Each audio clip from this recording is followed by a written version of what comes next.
Tá indo, hein?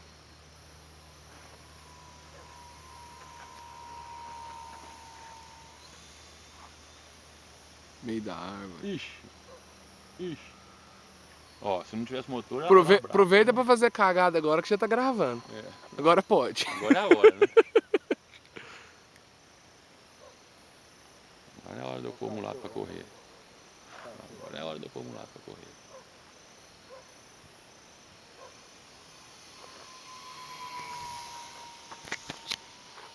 Bom treinar assim, né?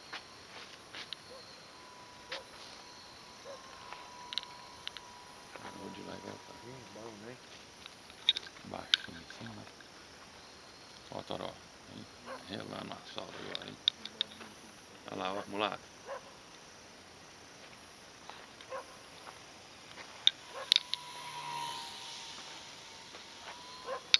Que isso, hein? A mulherada fica doida, né? Se vê.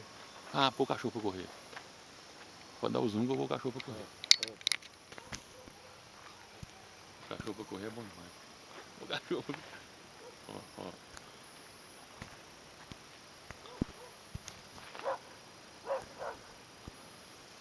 Ó, esse achou bom, rapaz. Esse tio achou foi bom. Veio pra ver, não tem negócio de correr com ele não. Passa baixinho, velho. Gravou, Doró? Gravou! Aí deu, saiu de banho, não saiu? Falou, opa. Esse trem tá vindo perto demais. De novo, hein? Ela vai voltar, volta pra pista, não vai? Vai. Vem eu de novo.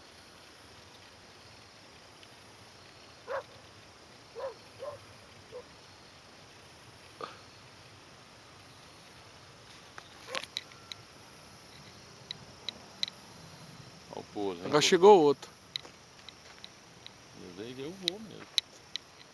Agora, ó, vou pousar aqui na graminha aqui. Tá.